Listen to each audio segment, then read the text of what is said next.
Hey everyone, welcome to another episode of PixlFeed Radio. We're dealing with all the technology here. It's hilarious. It's like, what's going on? Anyway, welcome to another episode of PixlFeed Radio, and I'm here with my friend Colin McIntosh. Colin, how you doing today? I'm doing well. Thanks so much for having me. Absolutely. And for those of you that don't know, Colin is the founder and CEO of our e-com store called Sheets Giggles. So I should say a brand. You know, I say e-com stores all the time, but it's an actual brand. I love it. It's all about building a brand, right? Yeah, that's right. No, we got a pretty well-known brand now. We were actually just on Good Morning America, believe it or not, in both January and November. So 2 GMA appearances now, and it's been a total whirlwind to watch Sheets and Giggles grow from my weird little pun-based betting company to Colorado mainstay. Absolutely, that's awesome, man. Yeah, I can't wait to hear the story. I just launched a new brand October, and then we had some issues, and we just literally relaunched the ads 2 weeks ago, and it turned profit 2 days ago. So I'm pretty stoked about that. Fantastic! Congrats. Yeah, man, it's awesome. It's like growing. You watching your baby grow little by little is the best. So yeah. I can't wait to hear the whole story. So where should we start? Let's start. Okay, let's talk about your background. So entrepreneur, how did it all start? Were you one of those kids, having a side hustle and all that growing up? Yes and no. I was very privileged. My folks, my dad was a lawyer. My mom was an acupuncturist, and I basically, they were both self-employed. My dad started his own law firm when I was a little kid, and my mom started her own acupuncture office in the late '90s. And so growing up, it was always, very intuitive for me to think about work as something that you did for yourself instead of for others. And my sister was like that too. My sister's self-employed now too, and so I don't know. I think that it's something that, like, when you look back and you realize your earliest memories are going to work with your folks, and them coming home and talking about the challenges of running a business or working with other people or hiring people, sometimes firing people. It was just really interesting to hear that across the dinner table as a little kid. And so it was definitely like a really formative experience. And then I went to Emory University. I worked at the world's largest hedge fund. I got fired in 5 months. I became a small footnote. I became a recruiter, and then I ended up hiring myself at a startup in Seattle that was a client of mine.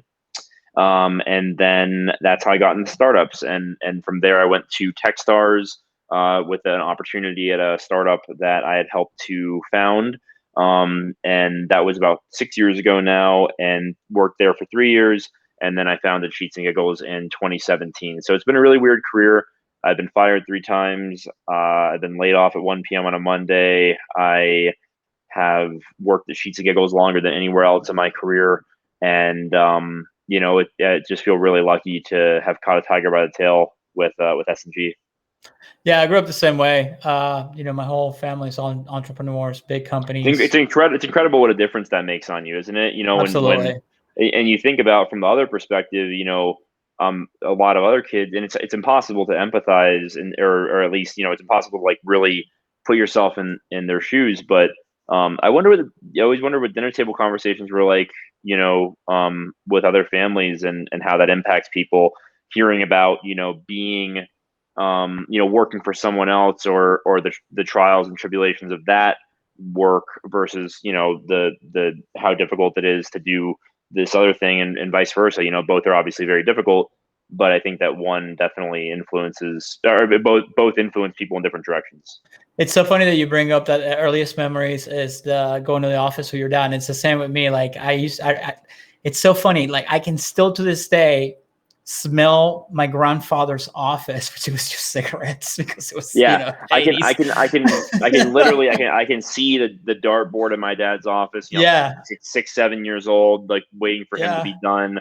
I used to, he used to not be home until 9 or 10 o'clock at night. He'd wake up at 5 a.m. and be gone before I woke up. And I would wait awake in bed, waiting for the garage door to open. I'd run downstairs and try to talk to him while he ate dinner. And he was a lawyer, so he would it would be on his mind. So he would cross-examine me at the dinner table, and he would say, what do you think about this argument? Does this make sense to you? Is this not? And it's just, I don't know, you talk about background, and I like to think about the really early stuff because it was never real. I always thought that it was a normal thing because it was so normalized for me from an early age that like, yeah, people start their own businesses, you know what I mean? Yeah. And you might work for somebody else and learn along the way. But I think that a lot of my entrepreneur friends would say the same, where they kind of learned that really early behavior from their parents. Yeah, I mean, I knew it wasn't normal the way that I grew up because my whole, I mean, the businesses where where I grew up in Venezuela, it was a small oil town, so they were in the oil business, and it's I could tell everybody will kiss my dad's ass and my grandfather, and they will treat him differently. We will get treated differently everywhere we went, and even at school. It's like I knew. But the cool thing about my dad, my grandfather, and his brother, is like always down to earth. Always like you just gotta work and you treat everybody with respect, just like you expect to be treated. Yeah. I remember my dad sometimes. I mean, one time they were building a pipeline, and he went out there for the whole weekend and was welding with these guys. And he didn't have to. At this point, he had 4,000 employees. Like, so he could have just sat at home. Wow. Yeah. No, yeah, my dad's law firm was not that big, but but it was similar. He's had people work there with him for 16, 20 years, which is really unheard of now in terms of the time that people have worked at one place. But he taught me a lot about management and some things that I learned I shouldn't do as well, like, and that sort of thing, and the ways that you want to be and not want to be treated. But overall it's just something, and I guess I didn't really realize it either because I also know kids who came from a privileged background, and they'd get X dollars every week for allowance, or they would get $50 an A on their report card or whatever. Me, man, I had to negotiate every dime of my allowance. I got $3 a week for the vast majority of my life, which I know is plenty for a kid. But like I got $3 a week, and I had to negotiate each nickel, each dime. Washing the dishes was a dime, setting the table was a nickel. Weeding the garden was a quarter. Like, and my dad, he used to make me sign a contract with him, and we would negotiate with each other. My That's sister awesome. too, my older sister. And then he would print a new Xerox version every week and slap it on the fridge and have us sign it every week modify it at all with our initials of what we would or wouldn't do that week. And then we would, if we didn't do it, he wouldn't check it off, and he added up what we did every week, and that's what we got paid out. $2, $2.25, something like that. And he would put it in a check. Yeah. It's so funny you bring that up. I remember my mom trying that with us, and it never quite worked out because my dad will give in and spoil us. But I talk about it all the time. Like, listen, there was a time there I was an F up, man. Especially the college days, partying and all that. And I've talked about this before in here that, I grew up very privileged, and I admit that. And I lost it all at one point. But it's a disadvantage for me. I know for a fact it was a disadvantage because I was always driven to work hard, but I was always told that all of this was going to be mine one day. Yeah, so you always had a security blanket. Yeah. In my head, I was like, well, something goes down, I got daddy's money. You know what I'm saying? And then that's interesting. Yeah. And then, I will still work and all that, but I didn't take anything seriously. And then some stuff went down. My dad, the company was in Venezuela. So if anybody knows about Venezuela, it's like, sure. I'm from South Florida. So I got plenty of friends who have been through something. Me too, man. I'm South Florida. Maybe not identical, but similar. South Florida, Fort Lauderdale. So, it's same. Broward County. Yeah. Are you kidding me? Yeah. I didn't know that. All right. That's hilarious. You might know my dad's law firm. It's across the street from Il Molino's on US 1 and Sunrise. It's McIntosh Saran. Really? Building, right? Yeah. My right wife is an attorney, so you know her firm. If I want to tell you the name when we get off the call here. I love it. Yeah, we'll talk about it. But I was a complete F up because I thought everything was gonna be handed to me no matter what. And then my dad went through some stuff, and I was basically like, "You're gonna have to figure things out," And I did, and that's when I kicked it into gear and took things very seriously, and it changed my life. There's nothing like that that chip on the shoulder, that hunger, that desperation. It's funny that you say that because I always assume I wouldn't really get much money from my folks, even though my dad's always been generous. I always just thought, I'll have to make my own ways. It's kind of interesting that we both took two different things away from that. And I didn't go to law school. I didn't follow in his footsteps. I went to business school instead. And I got a scholarship to Emory, so that way I didn't have to go in debt to go there. And I ended up deciding that I didn't want to inherit the law firm and that I wanted to do my own thing. And so I went to go work at my first job in Connecticut, got fired in 5 months, man. And then all of a sudden, 22-year-old kid, don't know anybody in Northern Connecticut, like cold as hell, and had to just become a recruiter and try to learn how to do that. And ended up being one of the best things that ever happened to me, because it made me have to, learn about a bunch of different industries, a bunch of different jobs, about technology, about startups. And that's what ended up leading me to being able to break my way into business development at another startup. That's awesome, man. All right, let's get into the whole how you get into tech and all that good stuff. So I told my story before, and I think we got a good background on where you come from, which is great. Everybody wants to hear about the e-com store, the business and the branding and the e-com store, because that's why everybody listens to this. So I like the other stuff too. I like the too, I like but we the can go for background hours in and this. yeah, for So, sure. But I mean, I'm happy to talk about Sheets and Giggles, and in terms for your listeners where we are. So we're a sustainable bedding company. We sell bed sheets that are made out of eucalyptus trees instead of cotton or polyester, so they don't shed any microplastics, unlike polyester, and they use way less water and no insecticides versus cotton, whereas cotton uses neonicotinoids, which are killing bird and bee populations. So that's the high level of Sheets and Giggles. We are approaching, in 2.5 years of sales, 100,000 units shipped. We'll hit that number next month. And we do sheets, comforters, duvet covers. So we're really doing all this with just 3 product categories. And we have recently been featured on Good Morning America. We've been through the Techstars Accelerator in Boulder. For folks that are familiar with the startup ecosystem, we raised about $2 million of venture capital. And we're a very small team, full-time, only 7. So that's kind of a high level of where we are, and happy to dive into how we got started and let's go. else. I want to get into how you got started, because you did the whole Indiegogo thing. Mm-hmm. And actually one of my clients, they raised all their money through Kickstarter. We Sure. ran all the ads for them to fill up the list and get all the money, and extremely successful. I mean, they did $2 million, and they sold $2 million in a matter of, I think it was like 8 months or something like that. It was crazy. That's great. Yeah, it was a tech product. So why did you go the Indiegogo route instead of Kickstarter? Like, how did the whole idea started, and how did you decide? So in terms of why, I think it's useful for people listening to help maybe think about the pros and cons of a crowdfunding campaign and why you would do it or why you wouldn't. Generally speaking, there's 2 reasons you do a crowdfunding campaign. One is to launch a product, so you want to make enough money to actually go to market and bring it to market.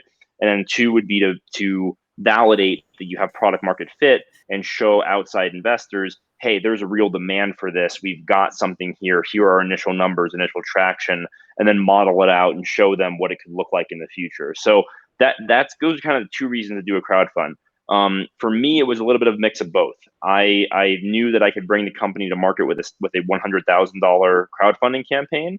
And I also knew that if I hit $100,000 back in 2018, that would be enough, sort of eyebrow raising, interesting traction to where I could probably convince some folks in Colorado to give me a little bit of money and make this thing a little bit bigger. And so starting from there, then I asked myself, okay, why Kickstarter? Why Indiegogo? Why would I choose one or the other? Generally speaking, the pros and cons of the 2 platforms are Kickstarter is a 3 times bigger platform. So you have more discoverability, you have more potential for growth, you have higher overall funding options, but you can get lost in the noise. You can get lost in your category. There's way more projects being launched, and it's not really built for e-commerce. It's more built for projects and cool things. And so there's less options in terms of sizing and color and perk selection. Whereas Indiegogo is really built for more of a shopping experience and a mobile first shopping experience. And I didn't know that. I never really looked into it. I always thought crowdfunding, I would just think of Kickstarter first. I knew Indiegogo was there, but I never did the research just because I never did it. It also depends on your goal. So if you want to raise $1 million, you should probably do Kickstarter, because Kickstarter, you're going to have this sort of, bigger swing, right? For me, I just wanted to raise $100,000. So I wanted Indiegogo because I knew I could be number 1 on a small platform. I knew I could get to the homepage. I knew that I could, be sort of that like, big fish in a small pond sort of thing, because the home category was only getting a couple new launches per day. And you really want to be number one in your category when you launch, and preferably number one on the site, so people who are coming to the website discover you on the home page. That'll also unlock newsletters and other social media posts and other things that Indiegogo would do to support you. Whereas Kickstarter, their support is more algorithmic. Indiegogo, you can email a team and ask them for support based on your performance. So long story short, I wanted to guarantee that I was going to be successful with a smaller campaign versus taking that big home run swing on Kickstarter, potentially getting lost in the noise. So we launched on May 1st, 2018. So about 3 years ago now, which is crazy to think about. Yeah. And we ended up making $284,000 on Indiegogo. And the way that we did that was very specific, and I'm happy to get into the details. I don't know if your audience is interested in like the tactical how-to. Yeah, it's all, dude. So, we're mostly media buyers, entrepreneurs, e-com. So yeah, go for it. So I'm thinking about writing like a blog post on this sort of thing. But basically, the way that you do it is you have to start backwards from your goal. So let's say you have a $100,000 goal. You want 30% of your goal on day one. That's how the crowdfunding math works out. So you want $30,000 on day one. And let's say you have a $100 average order value. So for us, $70 product, 1.5 units per order, $100 average order value. You want $30,000 on day one, means you need 300 customers on day one. If you need 300 customers on day one to guarantee yourself a $100,000 campaign, then that means that you need 10,000 emails, because an email list reasonably converts at about 3%. And so that means that if I'm Colin in February 2018 and I'm launching on May 1st, 2018, I've got 12 weeks to gather 10,000 emails of interested parties for people who like the brand.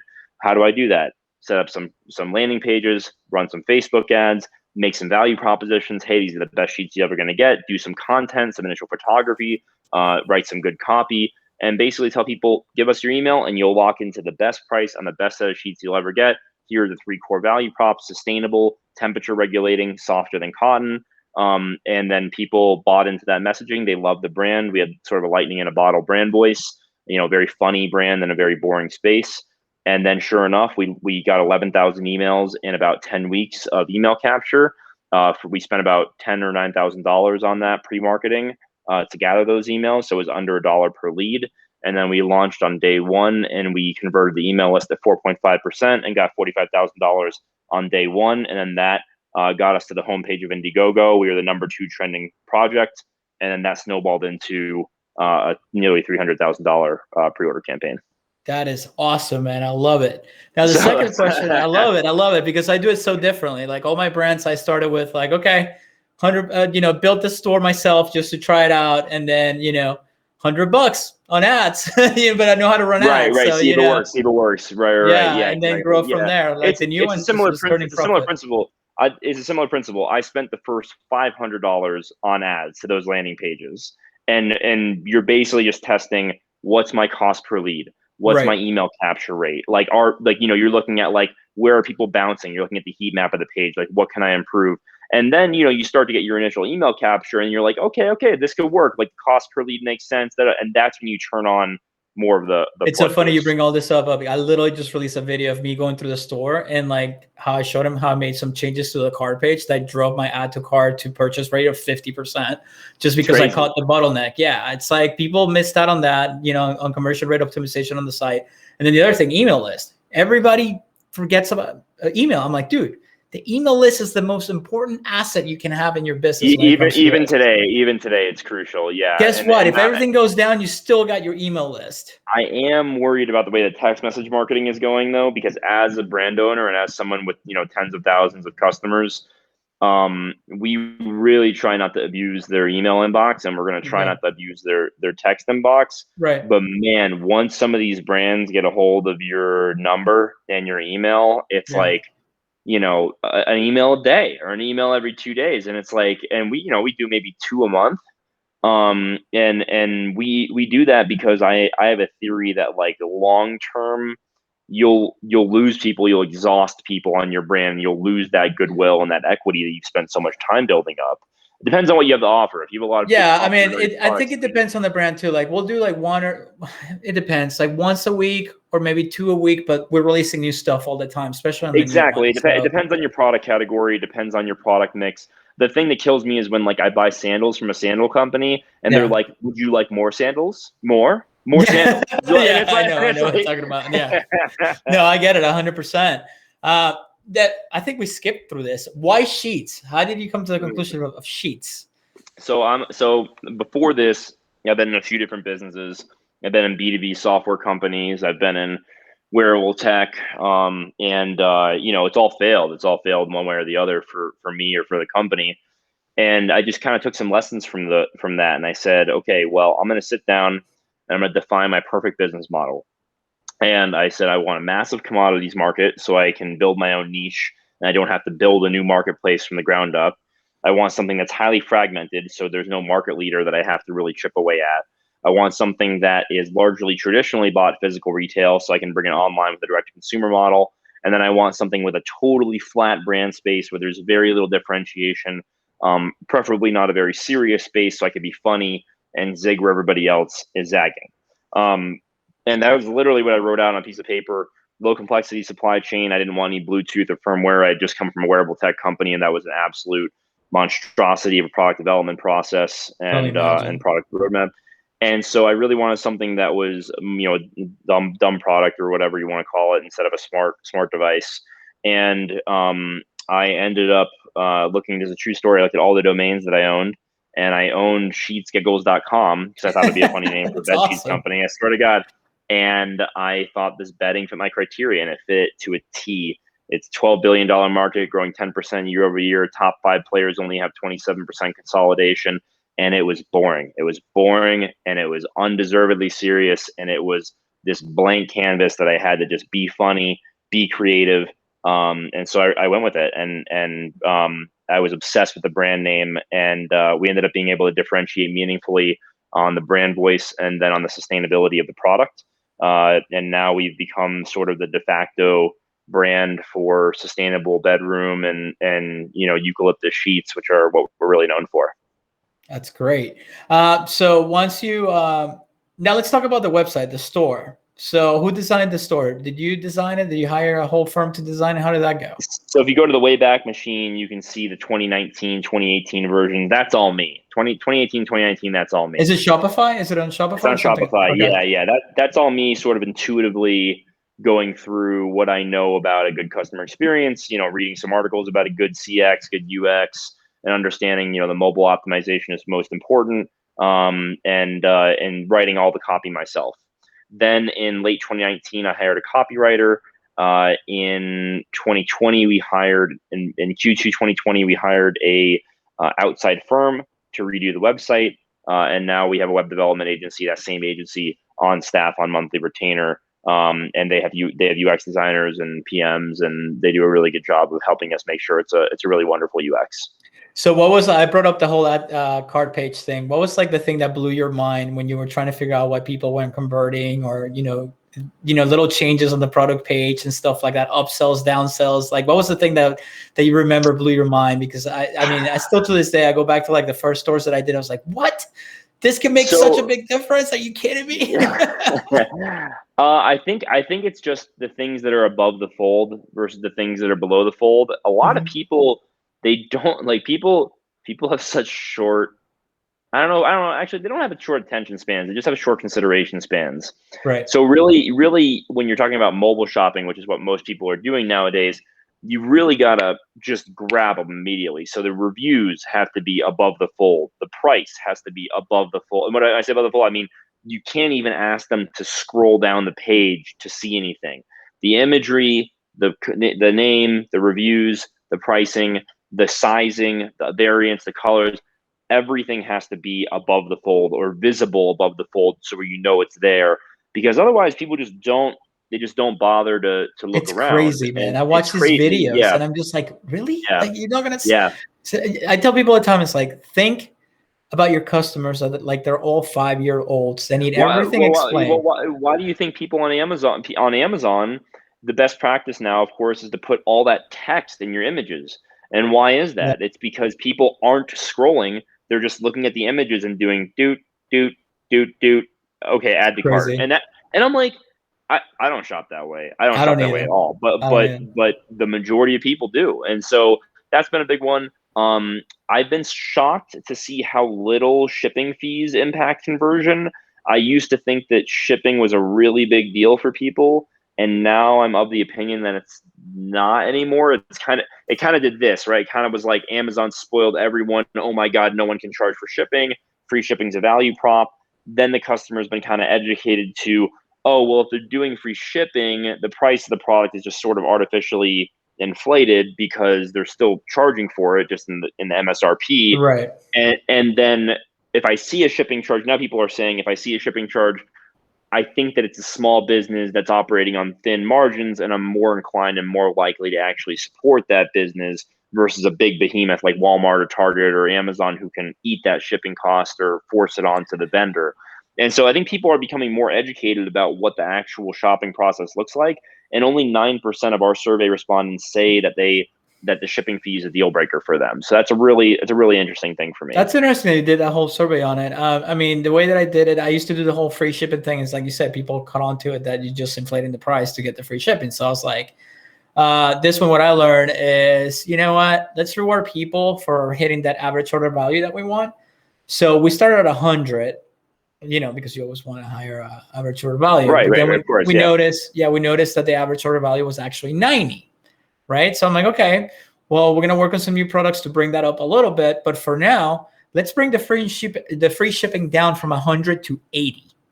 And sure enough, man, as soon as I brought it down to 80 to match that AOB, just to make it so close to that AOB, it just conversion rate went up by a couple points. It's interesting because everybody was adding the thing to cart that got them to the 90, and then they were basically like, oh, okay, I'm getting the free shipping. Yeah, see, we do something slightly different. What we do now is, I actually am pretty keen on this. It's resulted in a lot higher AOV. We've actually educated people that we don't want to ship one unit for free. And there's a number of reasons we don't want to do that. It increases the pick and pack cost per item. It increases the shipping cost per item. It increases, the cost of acquisition per item.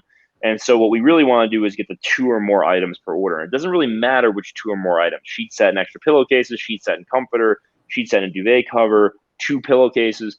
Like, it's all about 2 or more items. So what we tell folks is, if you're going to get a sheet set, get the extra pillowcases. If you're going to get a comforter, grab a sheet set to go with it. If you're going to get a sheet set, or toss on duvet cover.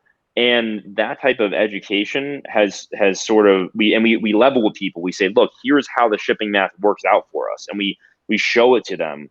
And people are. How do you do that? Do you show it on the product page, or? We basically tell them that, like, look, shipping a single unit order, we're basically breaking even, if not making just a couple bucks. And it's really hard for us to operate a business that way. But if you add on a second item, and so we're basically telling them, like, look, there's no risk here. We have a really fantastic return policy. So don't try a sheet set and then come back later and maybe try a comforter. If you're interested in multiple items, get them together. And then if you don't love them, we'll still refund you, no problem. But you're going to get free shipping if you add on 2 or more items. And it's going to be a lot better for our business. That if you want to support our business, that's what you have to do. And people have responded really well. I've been actually really surprised to see the positive response to it.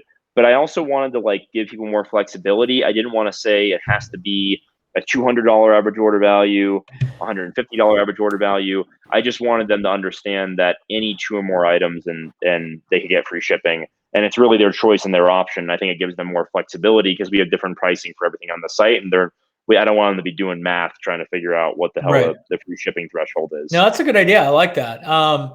And then it's also more upside for us, frankly, because if you tell somebody X dollars for free shipping, they're going to hit the X, right? And so they're looking for that opportunity to get there. But if you tell them 2 or more items, maybe if we had told them $180, they would have added on extra pillowcases. But because we're telling them 2 or more items, maybe they're getting 2 sheet sets. So they have one for laundry room rotation, or they're getting a sheet set and a comforter, and that AOV is going way up instead of sort of anchoring on that X AOV.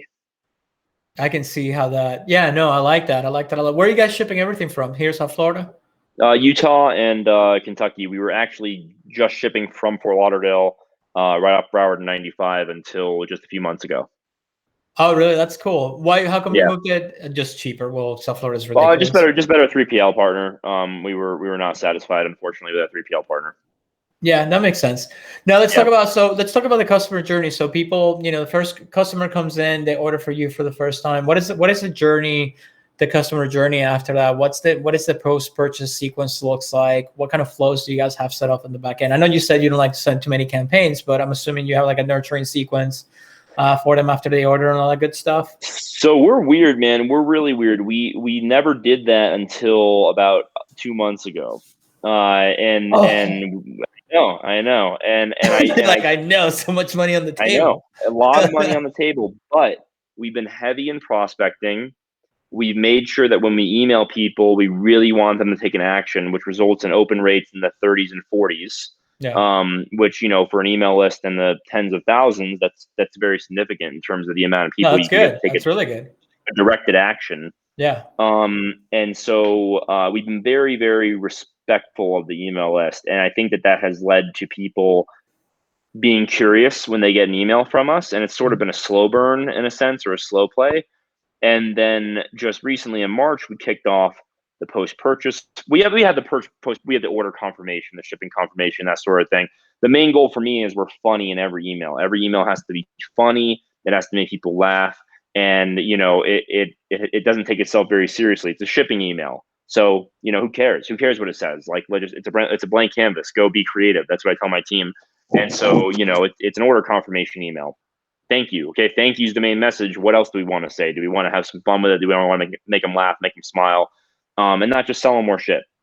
And so that's the time we have a philosophy that I take with it, is be respectful of people, because you're going to burn them out on your brand if you're not.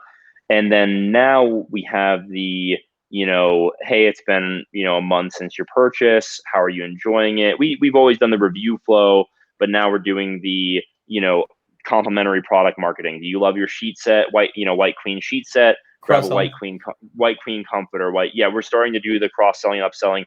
And then, further, we're starting to do, hey, it's your 1 year, and we have great puns for us. It's your betting anniversary. That's awesome. So, life altering sheets. And, so we're starting to do stuff like that. And, we're having some fun with it. And, we're doing some educational pieces around the sustainability and the philanthropy of the company. And so then that's been amazing. March, our email marketing was the biggest month ever, aside from November of last year. And then April dwarfed March.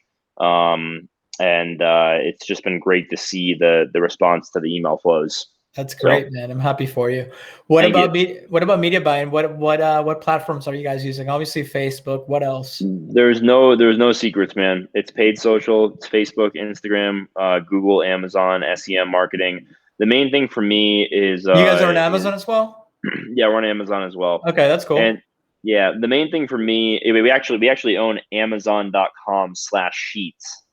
Check that out. What? Yeah. That's crazy. Yeah, I know, right? Yeah, I could build a whole other business just out of that. You know what I mean? That's crazy. And we're going to introduce like 10 different brands, and we're gonna load them up on Amazon.com/sheets, and then we're gonna start running podcast advertisements to go to Amazon.com/sheets and start running directly to there. Wait, hold on a second. How can you own Amazon.com/sheets? I don't worry about it. It's not a big deal. So basically, our brand name is Sheets and Giggles. Right. So we have a weird ability to grab branded URLs with the first half of our brand name that also happens to be the category. So it's a very so if you're like Candle and Co., you might be able to grab like Amazon.com/candle, right? And so like that's a cool hack. Got it. They won't give it to you. They won't give it to you if you're if it's not your brand name, but it's a cool little hack. Anyway, that's a freaking golden bar right there. That's not a nugget. That's a whole freaking bar. Yeah, I know. I'm gonna like.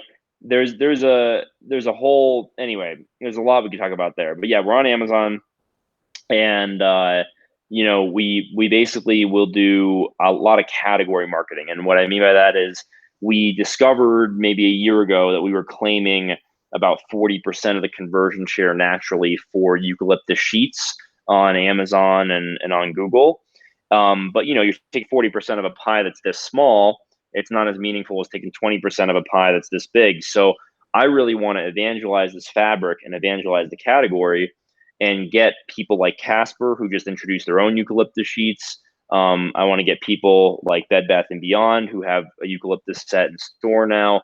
And I want people to start hitting their list up and new companies to pop up to foster this category, because we're positioned as one of the de facto brands in the space. And I welcome the competition, because it's going to make the pie go like this. Imagine if you could be one of the first 3 brands in the bamboo category 15 years ago.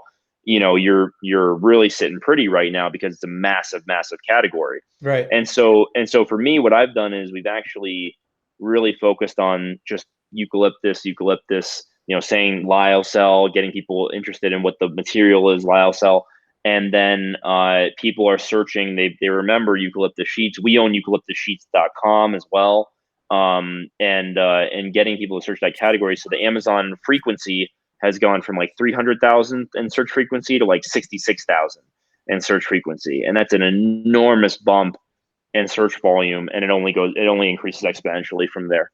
That's really cool. So when it comes to your paid media, what type of, obviously you're doing the whole, it's a funny brand with the puns and all that. So I'm assuming the creative has to be on point with that. Are you guys doing video, pictures? What are you guys doing there? Yeah, we actually over-index on the creative. So we have 3 full-time creatives internally, and then I'm 4. And we basically will do ad sprints every week. We'll come up with a new ad campaign every week.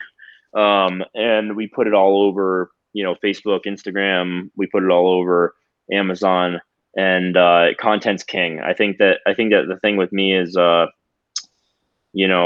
I never wanted to put anything. The mandate is never put anything out there that you've seen from another company. And so as long as it's unique and no one's ever seen it before, then we'll put it out there. But if people have seen it before, I'm just not interested in it. And so you'll never, you got to stand out. Never see us put, the perfectly.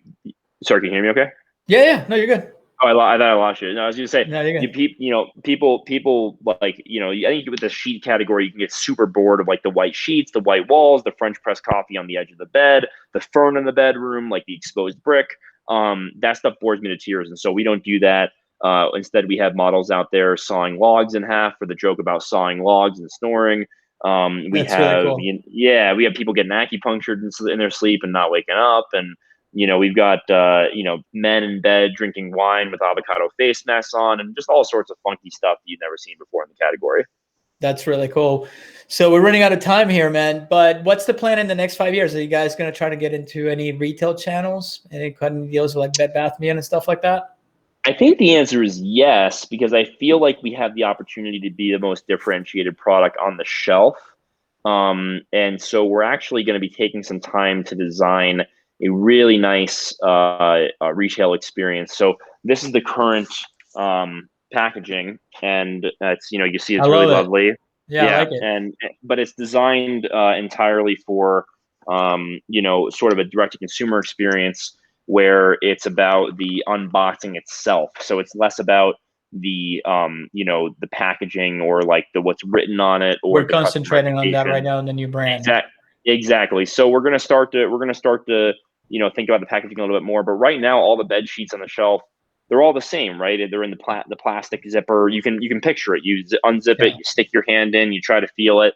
And so we actually have a really interesting opportunity in the retail space, where I think that we can be the most visually striking product, and then also the best shopping experience in the category.